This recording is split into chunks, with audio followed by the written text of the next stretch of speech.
In 1822, by deciphering the hieroglyphs, Jean-Francois Champollion laid the foundation for scientific Egyptology after almost 1,500 years in which it was believed that the hieroglyphs only expressed a simple visual language.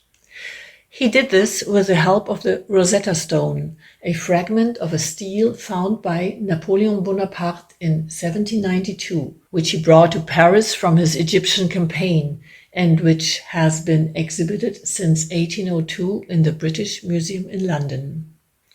What is special about this Rosetta Stone is that one and the same text has been carved with 3 scripts and 3 languages. Above, the hieroglyphic writing in Middle Egyptian. In the middle, the Demotic script in Demotic language. Below, the Greek writing in Ancient Greek. To get a better understanding, it should be mentioned that Middle Egyptian and Demotic represent 2 of the 5 language levels of the so-called Ancient Egyptian, shown in different scriptures. At the time of Napoleon, neither of languages could be read nor understood, whereas one was capable to translate the ancient Greek text. In this text, a priestly decree from 196 BC, it is emphasized that the other 2 scriptures contain the same text in the respective other language or language level. So it went clear to Champollion that he now had the unique opportunity to compare the fragments of the hieroglyphic text with the Greek text, to translate it meaningfully and thus decipher the hieroglyphs. It also proved helpful that the Demotic language resembled the Coptic language for its location at the 5th and ultimate language level of Ancient Egyptian.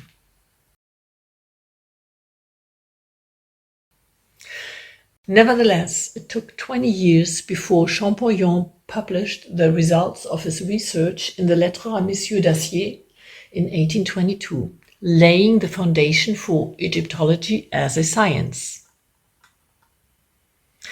But how did he start? How would we begin?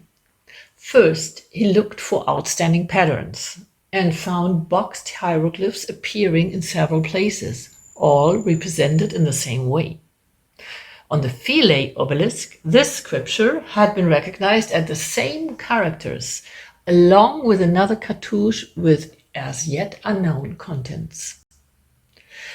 By the way, because the framing resembled a cartridge case, in French cartouche, it is still called a cartouche today.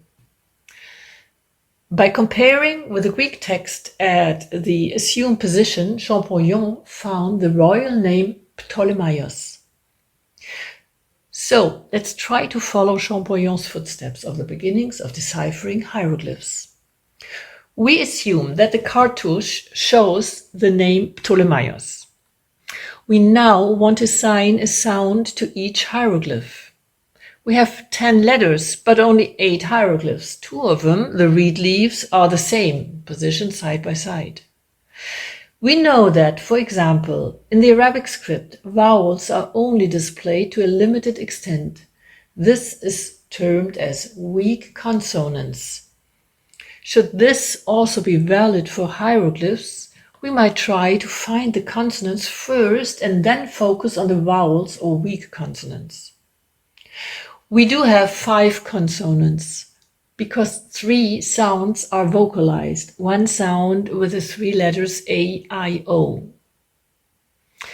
Now, we don't yet know in which direction the hieroglyphs are to be read, but the 2 reed leaves suggest that they are connected with a more extensive vocalization A, I, O at the end of the name. In order to continue working in our reading direction, we now mirror the cartouche together with the hieroglyphs. For the A, I, O in Ptolemaios, we assume 2 I, or as it turned out, we write a Y. In addition, we find out that the reading is directed to the dash on the cartouche. Further, we can assume that the O is a written weak consonant, but the E is a vocalization E and is not written. With that, we now have got the letters P, T, O, L, M, I, S. And if we now have a look at the other name written in cartouche, we already know that we are dealing with a king or queen because it's in a cartouche. We know that the dash of the cartouche is at the end of the name, and we can insert the letters already found. For one read, leave, we assume the weak consonant I.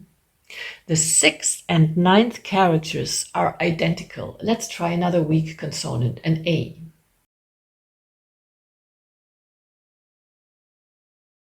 Out comes Cleopatra, here written with Q and D. For Champollion, it was helpful that foreign names, in this case Greek names, had been written with simple single consonant characters. This was not the case with purely Egyptian royal names such as Tutankhamun, as we see here. So Champollion was only at the beginning, because he soon found out that the hieroglyphs also represent whole groups of consonants, or that they only stand unspoken at the end of a word in a meaningful way, and that these so-called multi-consonant characters, by adding single consonant hieroglyphs, could be identified more clearly, but also resulted in a more complex typeface. And that there was no comma, full stop, no paragraph, and no spaces that existed. And that as early as the Old Kingdom, around 2500 BC, nearly 600 hieroglyphs already had been developed, whereas at the end of the Greco-Roman period, around 400 AD, the range of hieroglyphs reached 7,000 signs, as it turned out to be. Now it is understandable to hear that he worked for over 20 years to decipher the Rosetta Stone.